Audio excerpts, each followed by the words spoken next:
नमस्ते दोस्तों। आज एक कहानी लेके आया हूँ आप सबके सामने।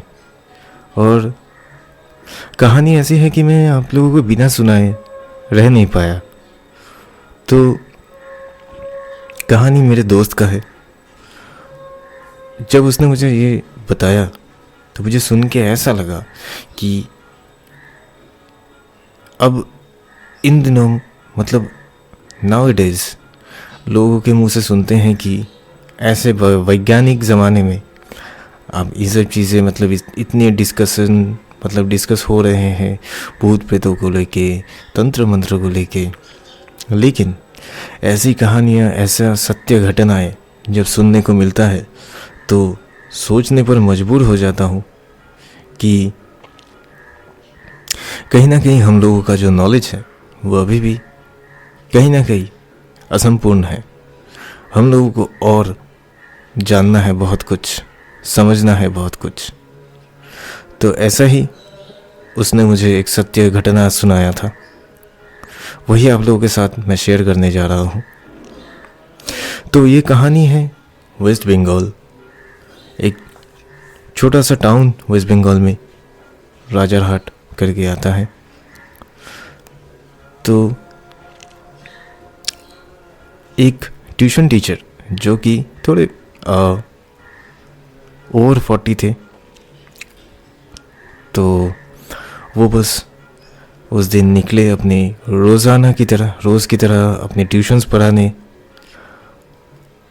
और शाम के वक्त उस दिन था थोड़ा सा बारिश का समय, तो बारिश हो रही थी और ज़मीन पूरा एकदम भीगा हुआ था। मड जैसा भीगा हुआ मड होता है, पैर जब आप भीगे हुए मड पे चलते हैं तो आपका पैर जो है ज़मीन पर डूबने लगता है।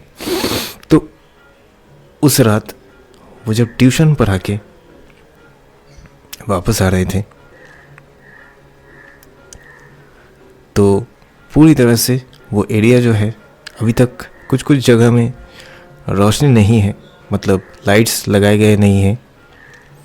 और सिर्फ उस रात को धीरे धीरे बारिश हो रही थी और एक आसमान में छोटी सी एक एरिया से चांद का लाइट जो है वो आ रहा था, वो गिर रहा था ज़मीन पर। फिर वो जहाँ से गुजर रहे थे आसपास उनके झाड़ियाँ थे, पेड़ थे, पौधे थे बहुत सारे। और बहुत सारी वहाँ पे ऐसी भी जगह है जो अभी भी अंडर डेवलप्ड है, मतलब चारों तरफ पेड़ पौधा घास ऐसी जगह भी है अभी भी वहाँ पे। और एक टूटा हुआ मंदिर है बहुत पुराना, जहाँ पे ऐसा एक शिवलिंग है जो बोला जाता है कि वो तालाब में से उठा था अपने आप, तो उसी को अभी मंदिर बना के पूजा जाता है।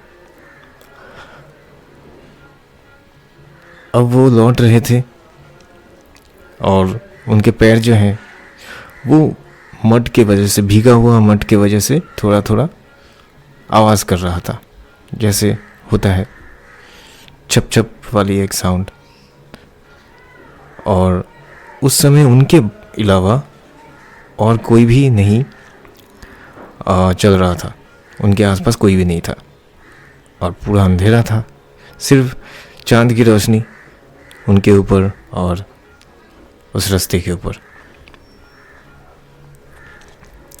तो वो अपनी छतरी लेके आराम से धोती पहने हुए, अपनी किताबों, अपने जो बैग था उनका उसके अंदर उनके किताब थे, डायरी थे, तो वो लेके वो आराम से घर लौट रहे थे।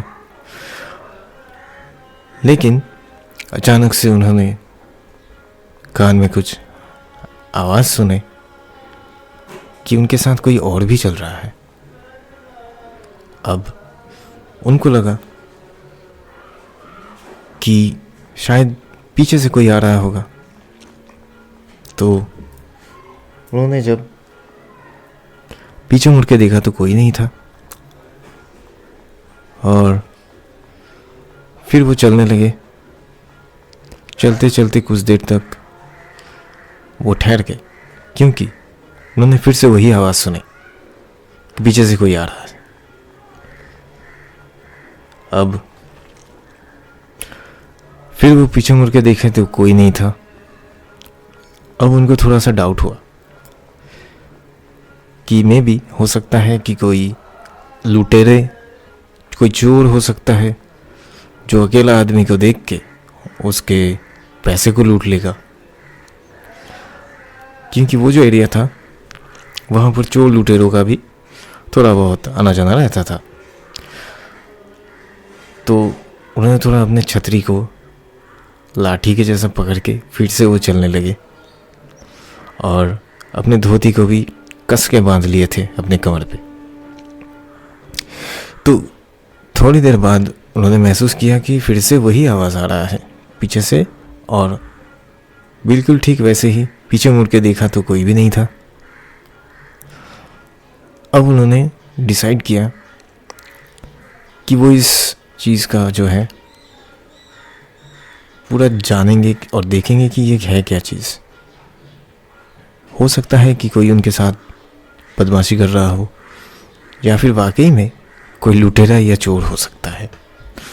उन्होंने क्या किया, आसपास के जो झाड़ियाँ थे बिल्कुल अपने पैरों पर कोई भी आवाज़ ना करके एक झाड़ी के अंदर वो जाके छुप गए, अपने छतरी लेके पूरा छुप गए। और अगर कोई पीछे से आ रहा होगा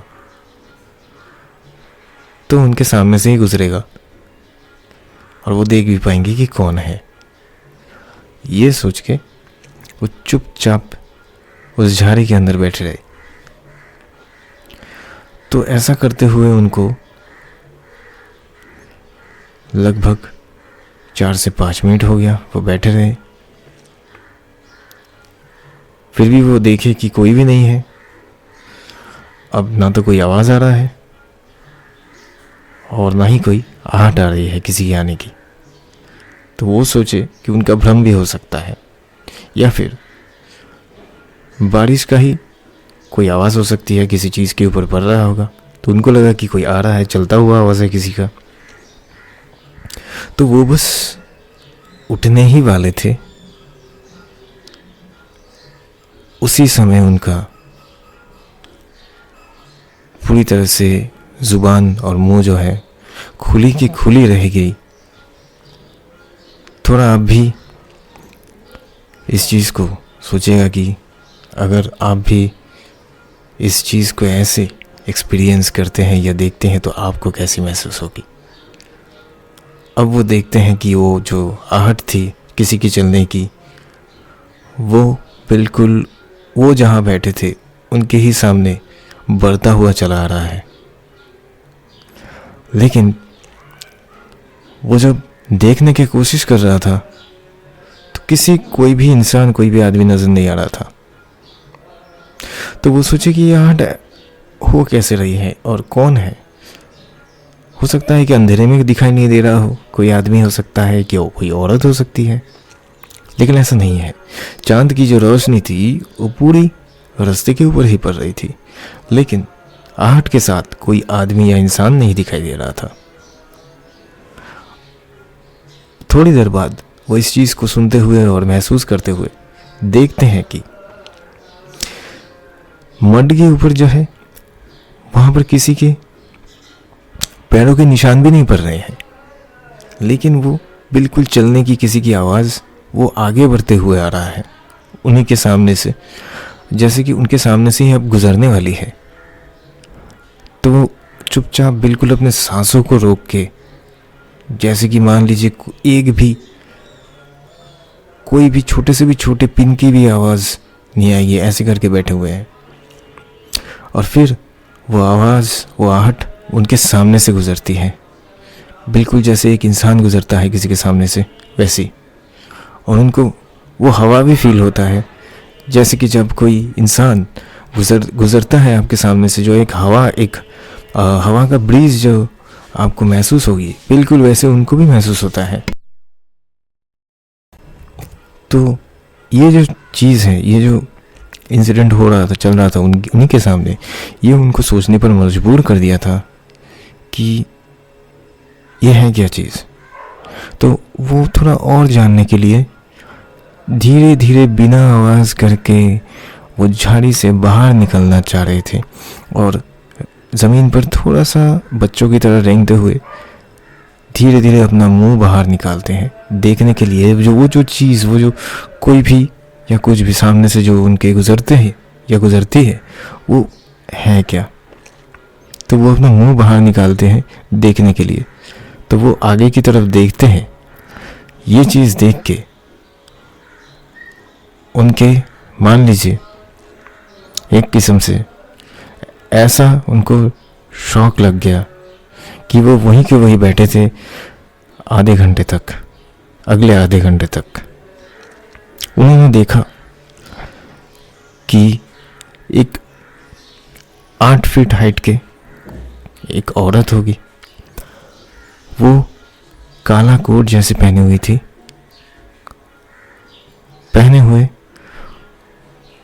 वो चल तो रही थी ज़मीन पे, लेकिन उसके पैर जो है ज़मीन पर नहीं टच हो रही थी, जैसे कि मान लीजिए हवा में वो चलती जा रही थी। और उनके बाल जो थी वो पूरे उनके एंकल्स तक आ रही थी, इतने लंबे बाल। और वो बस चली जा रही है, चली जा रही है। और उसके चलने की आहट और आवाज़ और हवा सिर्फ वही महसूस किया जा सकता था। इस चीज़ को देख के वो आधे घंटे तक वहीं पर रहे। फिर उनके धोती, डर के मारे वो अपने धोती में ही पेशाब कर दिए थे और किसी भी तरह वो घर लौटे। घर लौटने के बाद वो कुछ बोल ही नहीं पा रहे थे। उनके घर वाले उनसे पूछते रहे कि आपको हुआ क्या है, आप बताइए। वो बिना बताए रूम के अंदर गए कांपते कांपते, और उनको भयंकर तेज बुखार आ गया था। उनके घर वाले उनको साफ करके बिस्तर पे लेटा दिए थे और फिर डॉक्टर को बुलाए थे। डॉक्टर ने बोला कि इनको तेज बुखार है और वो कुछ भी बोल नहीं पा रहे थे।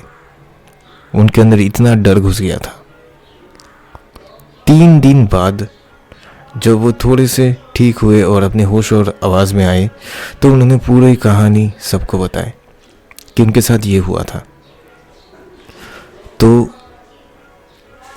उन्हीं के घर वालों के एक जान पहचान का एक मौलवी थे, उन्हीं के आसपास में रहते हुए।